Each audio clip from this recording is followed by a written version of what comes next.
Assalamualaikum, kembali lagi dengan saya di channel YouTube Anggit Purwo. Selamat mengikuti. Assalamualaikum warahmatullahi wabarakatuh. Bagaimana kabar teman-teman semua? Semoga Allah Subhanahu wa taala selalu memberikan kita rahmat berupa kesehatan baik jasmani maupun rohani sehingga kita dapat bertolak belengilni di hari yang cerah ini. Ya, perkenalkan nama saya Anggit. Saya ingin sedikit membahas mengenai apa itu evaluasi kebijakan pemberdayaan masyarakat. Oke, langsung saja untuk mempersingkat waktu, simak baik-baik pembahasan kali ini.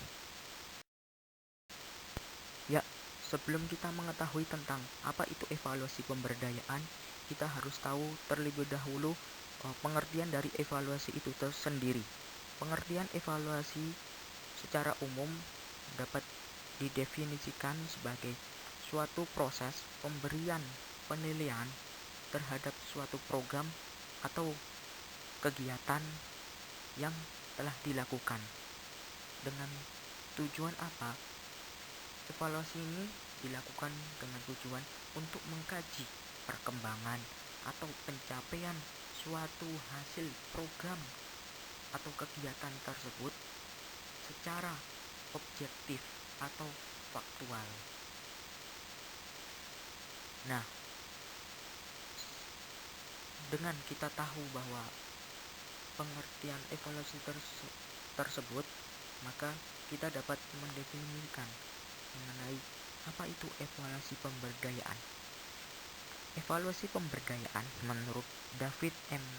Vetterman dan Abraham Wendersman mendefinisikan sebagai suatu pendekatan evaluasi yang bertujuan untuk meningkatkan kemungkinan mencapai keberhasilan suatu program tersebut dengan pertama memberikan para pemangku kepentingan program atau alat untuk menilai perencanaan, implementasinya, dan evaluasi diri terhadap program mereka. Kedua, evaluasi pengarusutamaan sebagai bagian dari perencanaan dan pengolahan program atau organisasi. Jadi dari definisi yang diungkapkan oleh David Vetterman dan Abraham, saya dapat membuat pernyataan bahwa evaluasi pemberdayaan menurut saya adalah sebagai evaluasi yang mengarah pada upaya untuk peningkatan pencapaian keberhasilan dari program pemberdayaan yang lebih baik.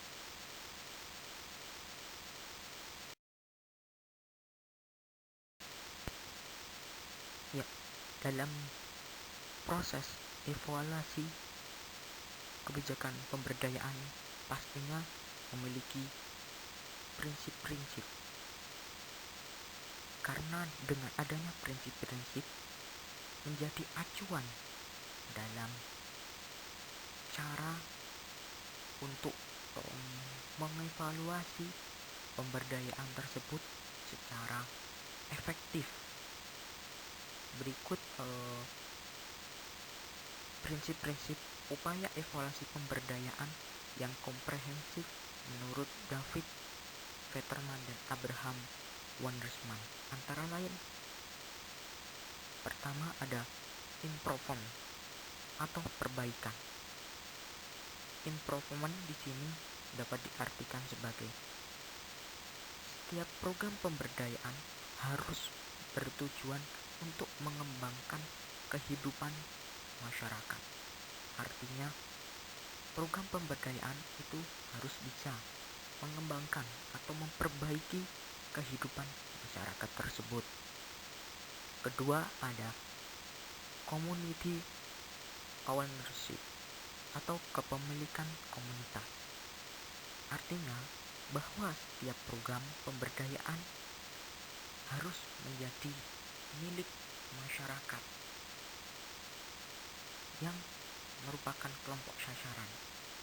Jadi di sini program pemberdayaan merupakan cara-cara untuk mencapai tujuan, yaitu tujuannya adalah kesejahteraan bagi masyarakat tersebut. Nah, program pemberdayaan ini haruslah menjadi milik masyarakat, karena program kan sasarannya untuk masyarakat dengan tujuan dapat mencapai tujuan kesejahteraan bagi masyarakat tersebut. Kemudian ada inclusion atau penyertaan, artinya bahwa setiap program pemberdayaan harus terbuka bagi keterlibatannya setiap orang menjadi bagian dari masyarakat atau program. Jadi intinya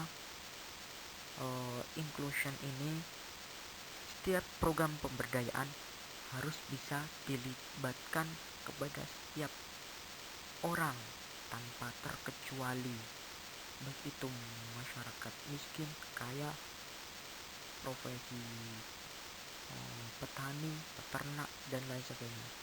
Jadi harus terbuka dan dilibatkan pada setiap orang tersebut.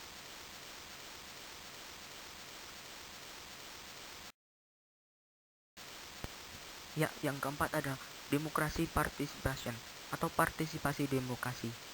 Diartikan sebagai bahwa setiap program pemberdayaan harus memungkinkan orang yang terlibat di dalamnya ikut memberikan suara dalam pengambilan keputusan bersama.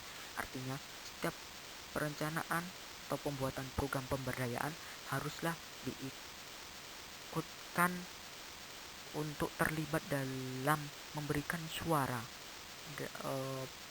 untuk pengambilan keputusan bersama, karena kita tahu bahwa masyarakat lebih tahu masalah yang ada di desa tersebut. Jadi dengan memberikan suara diharapkan pengambilan keputusan tersebut tidak salah. Kemudian ada juga yang kelima, social justice atau keadilan sosial. Diartikan sebagai bahwa setiap program pemberdayaan harus pro bagi keadilan sosial dengan tetap memperhitungkan kelompok minoritas. Artinya program pemberdayaan tersebut haruslah bermanfaat bagi semuanya tanpa terkecuali. Intinya beradil bagi kelompok minoritas atau kelompok mayoritas. Kemudian community knowledge atau pengetahuan komunitas, bahwa setiap program pemberdayaan harus memungkinkan masyarakat mempunyai pengetahuan yang relevan terhadap kehidupan mereka, terutama pemenuhan kebutuhan pokok mereka. Jadi setiap program pemberdayaan itu harus dan sangat diharapkan bisa untuk memenuhi kebutuhan pokok mereka, baik itu kebutuhan pokok sandang, pangan, atau hal lainnya. Ya, kemudian prinsip yang ketujuh ada evidence based strategy atau strategi berbasis bukti. Didefinisikan sebagai setiap program pemberdayaan harus dapat beradaptasi dengan lingkungan, budaya, dan kondisi lokal di mana program tersebut bekerja. Jadi program pemberdayaan harus bisa diterapkan di lingkungan tersebut tanpa bertentangan dengan budaya yang ada di desa tersebut dan juga kondisi lokal desa tersebut di mana program tersebut akan dilaksanakan, atau bisa disebut program tersebut bekerja gitu. Kemudian ada capacity building atau pembangunan kapasitas. Diartikan sebagai bahwa setiap program pemberdayaan harus dapat mengembangkan kemampuan atau kapasitas masyarakat yang bersangkutan.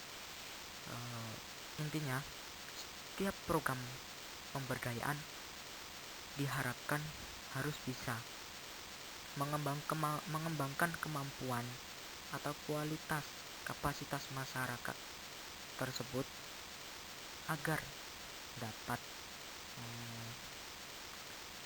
menyelesaikan masalah-masalah yang ada atau yang dihadapi oleh masyarakat tersebut. Kemudian yang kesembilan ada organization learning atau pembelajaran organisasi, bahwa setiap program pemberdayaan harus memungkinkan masyarakat yang terlibat untuk memberikan masukan atau menginformasikan segala hak ihwal yang berkaitan dengan pelaksanaan program tersebut untuk perbaikan pelaksanaan program berikutnya. Jadi di sini program pemberdayaan haruslah bisa mengajak masyarakat untuk terlibat, untuk berpartisipasi, baik dalam penginformasian atau juga pelaksanaan program tersebut guna perbaikan pelaksanaan program berikutnya.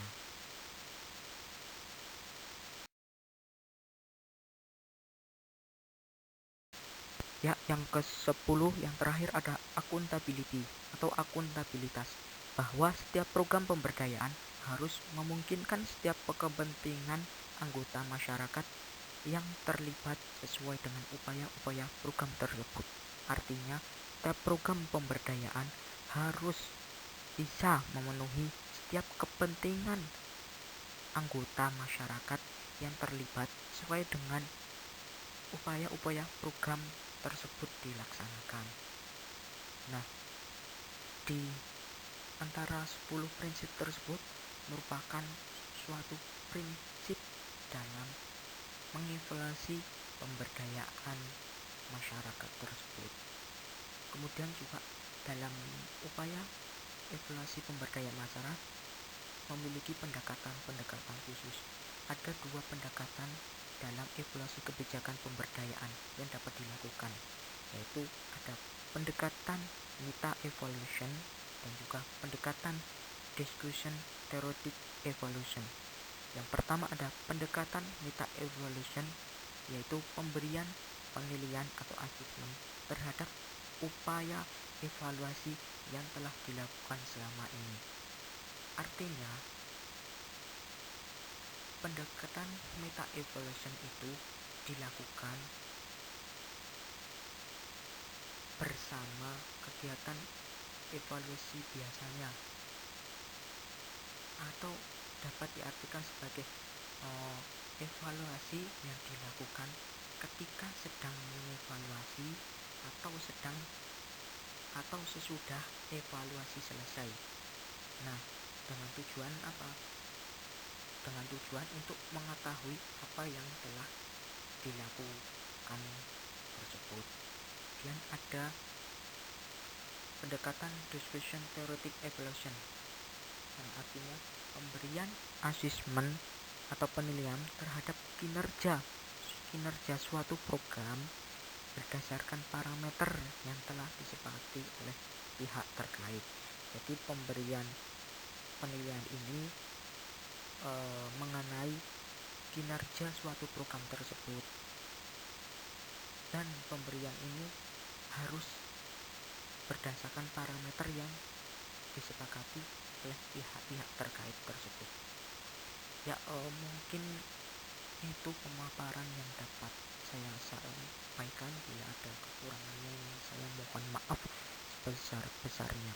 Wassalamualaikum warahmatullahi wabarakatuh.